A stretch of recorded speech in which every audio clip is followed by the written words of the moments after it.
Hello there, this is Justin, and I recently took a trip to Barnes & Noble, got a few things, and thus I am going to show them off really quick. They're all right here. There's not that much because I don't exactly have that much money to spend all the time, so anyways, let's get into it. First things first, the non-manga thing that I got. This is a novel based on Eureka, a show on the Sci-Fi Channel from a few years back. When I was much younger, I really liked watching this show. Have good memories of particularly watching this with my stepmom. And I saw that there was like a little novel kind of based on it, and I figured, hey, why not get this? I don't read nearly enough, and this seems like a good excuse to try and get back into it again. I think the concept, I don't know if this was pulled off of the show of itself. The concept, which is kind of like the discovery of a parallel universe with like different versions of other people. I think there was at least something that was kind of similar to it, or at least like with the different citizens of the town having opposite personalities to how they usually are. I don't know if that's exactly the same as what this is, though. But nonetheless, it sounds like it'll be pretty interesting, and it was a funny and interesting show, and hopefully that carries over as well. So, yeah, looking forward to reading this at some point. Now, on to the manga itself. First up, Girls and Panzer, the mangaization. This was an anime first show, so this is technically the adaptation of it. And I, for whatever reason, wasn't fully aware or wasn't fully paying attention that they actually have this released over here in America. So I was like, you know what, screw it. Why not pick this up? It's interesting to look at for mainly a couple of reasons. First reason being that the point of view character is different, whereas in the anime it was Miho, whereas in the manga, as you'll see right here, first couple pages, nice color pages right here. It's got some pretty neat looking art right here. This right here is sort of the instructional video, or the, I guess, advertising video for the Tankery class, as it were. And as you see right here, this is our point of view character. This focuses on Yukari as the main character as opposed to Miho. And so this is probably one of the first good reasons to look at it. It's kind of looking at things from her point of view from the looks of it, and I think that's a good way to flesh her out as a character. Maybe also flesh out the characters more in general as well, and that's would be a good way to expand upon the, I guess, the little universe of it. And plus, if you look right here, the story is by the Girls on the Panzer project, so I assume this is like sort of the official way that events go from it would look from it.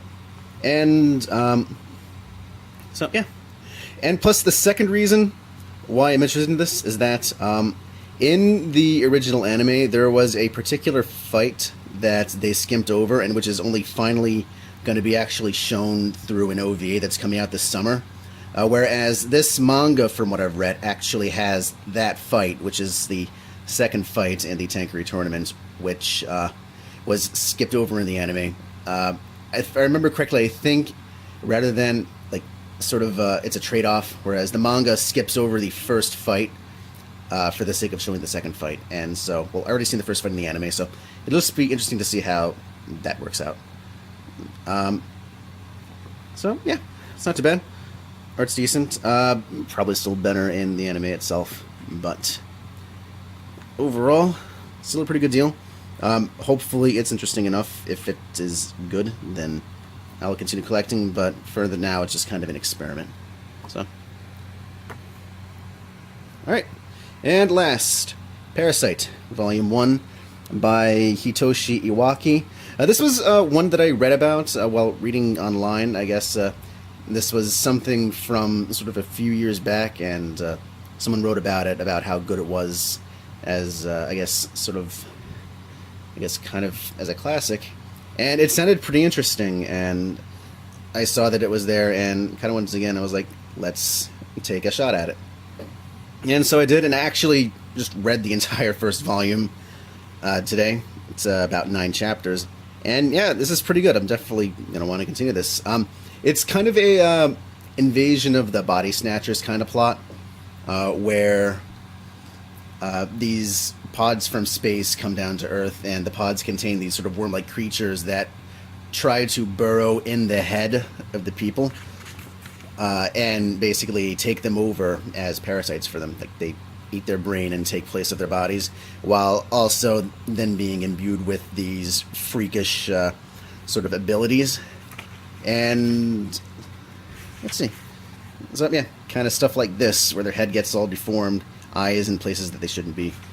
And the main character was one of the possible victims of one of these little parasite alien things, but he noticed that it was trying to get into him in time, and it was attempting to enter through him through his arm, so he got a belt and tied it off, and now the alien is basically trapped in his arm and can't get to his brain, so now he has, as kind of seen on the cover, a hand that has a mind of its own and does freakish things, and it's about him and this parasite sort of cooperating together to do stuff, and then also about sort of what's going on with the whole body snatchers invasion kind of thing.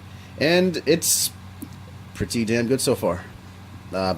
Once I have more, money to spend again, I'll get more into it. And yeah, definitely going to continue this. It's been pretty good so far. And that's about it. So, thank you for watching. Justin is signing off.